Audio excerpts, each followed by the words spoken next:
Guy Warren, thanks so much for inviting us into your studio. You're welcome. And happy 90th birthday. Thank you. Thanks. I don't know how the hell that happened. It just sort of crept up on me, I think. What's it like to be creating and still putting out these wonderful, vital visual images at the age of 90? I don't know if they're creative or vital or whatever, but I'm deeply grateful to be able to do it. I'm grateful to be able to do anything. I mean, I think I'm very lucky being an artist. One of the things about being an artist is that you don't retire. I mean, you just keep on working. You stop earning money maybe, but you keep on working. Because to retire as an artist would mean putting all of this away and somehow suspending this. It's an insane idea. I mean, who was it? I think it was John Olsen said to me only a year ago, do people still ask you still working? Of course you are.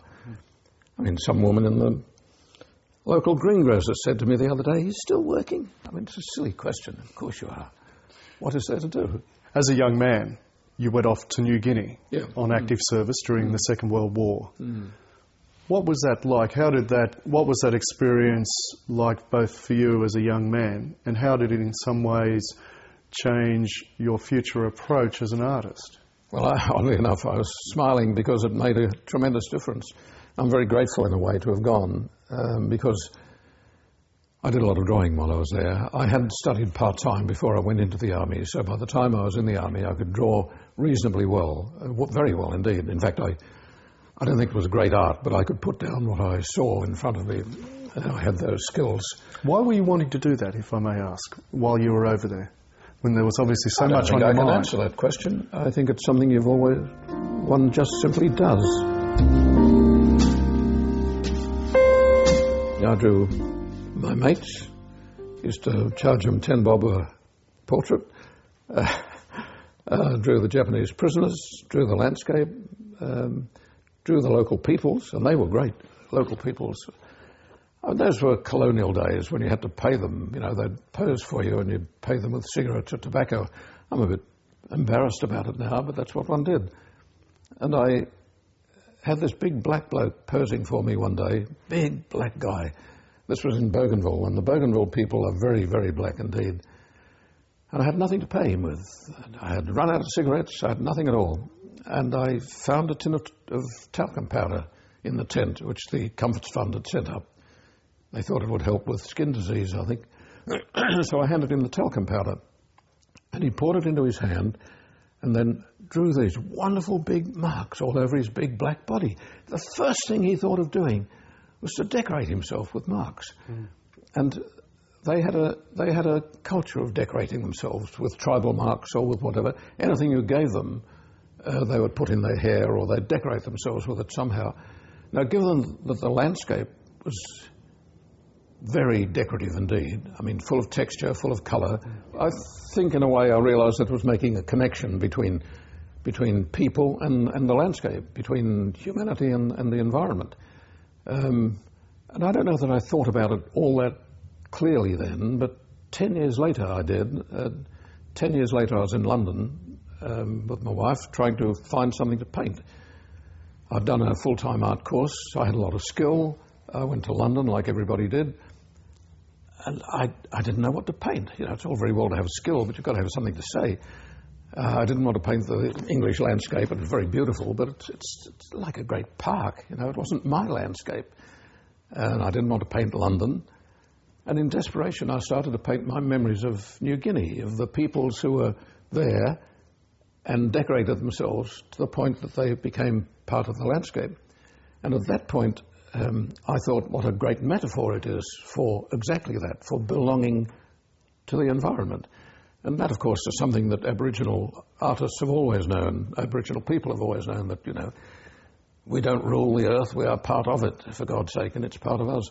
And then at that particular point, we had a little black and white television set, and I saw a documentary of some bloke who'd been in Mount Hagen in the Highlands, and had done a documentary of the Mount Hagen dances with their wonderful headdresses and body decorations, wonderful stuff. And so I wrote to the BBC and said, I'm a young Australian painter in London painting New Guinea, which probably sounded a bit peculiar to them. And could I buy some of your stills? Because you must have had a still photographer there. And about a week or two later, I got a phone call from some bloke who said he thought he might be able to help me. And his name was David Attenborough. And so he invited me round for drinks, me and my wife round for drinks at his place. And he gave me a lot of photographs. He lent them to me. And I did a lot of work, some of which are here. So I did a lot of paintings from that. Had a show in London. And before the show, I invited him and his wife round to our place and asked him if he wanted to take gave him his photographs back, and if he wanted a painting, take one, which he did. So it was a nice association. For a while there, every Australian owned a Guy Warren portrait. I know. On the $2, $10 and $20 notes, is that right? That's right, yeah. How did that come about? The designer of the notes, a bloke called Gordon Andrews, and the committee who was running it, I think Hal Missingham had something to do with it too, asked me if I would draw the portraits for the notes. I thought it was a fun idea. I thought a fun thing to do. It sort of puts me in history. I don't think it paid a lot. I think it was pretty meagerly paid, but it was a fun thing to do. I did the portraits for each side of the $2, the front of the 10 and the front of the 20. I mean, some of these guys had died 100 years ago, 150 years ago, and there was no photograph extant of them. Might have been drawings of them, so I had to more or less guess what they looked like. But I guess nobody would probably question it too deeply anyway. But I hope they were reasonably good likenesses. I thought it'd be fun to leave to the kids, you know. The old man did the drawings on the dollar notes. Mind you, the dollar notes didn't last very long. They were changed. New designs were created within a very few years. Money comes, money goes, but art lives on. Art lives on. So you didn't always put marks just on paper or on board. You made marks in the sky. Made marks in the sky too, yeah. I'd been drawing this creature for a long time, and it was about, obviously about a flying creature, and it related to hang gliders and to birds, if you like. It also related to the idea of Icarus, the old Greek myth of Icarus. And is it art, even though it just literally wafts and drifts away? There's nothing to show for it but your photos? Well, that's a good question, because I put this actually arrangement here, these photographs in a frame like that, in one of the early Dobell drawing prizes.